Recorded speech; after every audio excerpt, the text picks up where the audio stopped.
Alors l'explorateur Progelium est important, il n'est pas indispensable, mais il est très important, il va vous permettre d'avoir des fonctionnalités puissantes dans la gestion de vos classements de vos documents.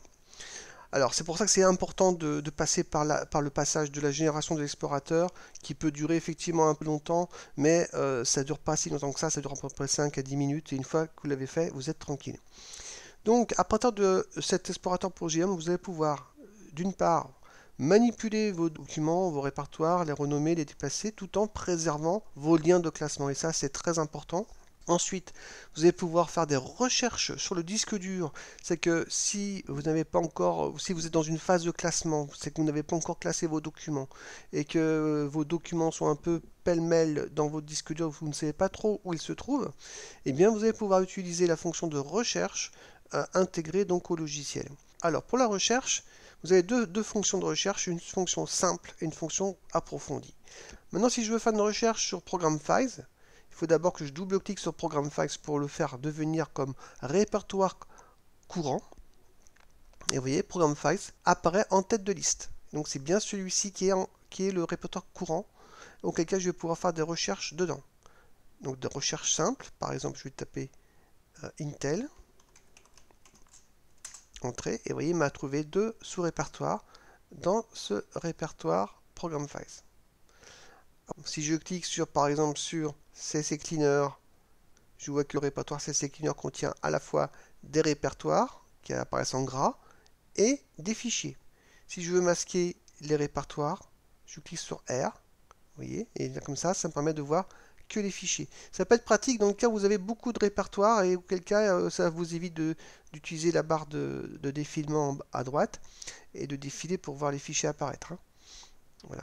Sinon, vice versa, vous pouvez cliquer sur F pour masquer les fichiers et ne faire apparaître que les répertoires. Alors maintenant, nous allons voir comment faire une recherche approfondie sur un nom, un critère particulier. Par exemple, si je veux rechercher le logiciel Word, je tape Word, voilà, et je clique sur Recherche. Alors là, il ne faut pas cliquer sur Entrée. Si vous faites Entrée, il va vous faire une recherche toute simple. Si vous voulez faire une recherche approfondie, il faut absolument cliquer sur le bouton Recherche à droite. Et là, il va vous demander si vous voulez faire une recherche approfondie. Si vous répondez non, il vous fera une recherche simple. Vous répondez oui, une recherche compliquée. C'est parti. Donc là, vous voyez apparaître un nombre qui défile. C'est le nombre de fichiers, d'éléments qu'il a trouvé en concordance avec votre critère. Et là, on s'aperçoit qu'il a trouvé énormément d'éléments concordants.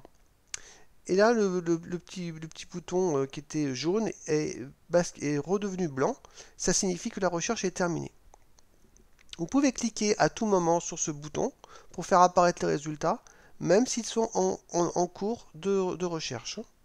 Donc là, je clique dessus et je vois que il m'a trouvé le mot Word un peu partout. Donc ça ne m'intéresse pas beaucoup parce que ça me fait trop de résultats à chercher. Donc pour cela, je vais recliquer sur le bouton Explorer pour revenir dans l'explorateur Progelium et je vais rajouter un critère supplémentaire. Comme c'est un logiciel que je veux, je vais pouvoir choisir un suffixe exe parce que exe ça correspond au logiciel. Et là, je vais recliquer sur le bouton recherche. Je vais refaire oui pour dire je veux une recherche approfondie. Voilà, et là, il recherche à nouveau, il relance la recherche avec ce deuxième critère supplémentaire. Je vais pouvoir cliquer sur le bouton égal pour voir les résultats.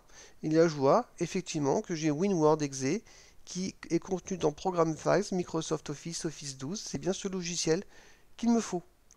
Alors, si vous voulez, par exemple, si vous voulez sélectionner donc WinWord, il suffit de double-cliquer dessus. Et là, vous allez automatiquement basculer sur le répertoire qui contient WinWord, donc Office 12. Et si vous voulez voir apparaître donc le fameux fichier, il suffit de défiler WinWord, le voilà, vous voyez. Donc là, j'aurais pu directement double-cliquer sur la zone de critères pour refaire apparaître le critère WinWord et me trouver et faire une recherche du coup, une recherche simple, vous voyez. Donc les deux recherches sont complémentaires. Donc à partir de là, vous pouvez exécuter, double-cliquer sur WinWord pour l'exécuter, ou utiliser n'importe quel type des options qui s'offrent à vous. Bon, bien sûr, à l'occurrence, là, il ne faut pas s'amuser à modifier le nom d'un logiciel, hein, ni le déplacer. Mais vous voyez ce que je veux dire. Donc, si c'était des PDF n'importe quel type de fichier comme des vidéos ou des photos, vous pouvez donc les retrouver et les classer comme vous le souhaitez.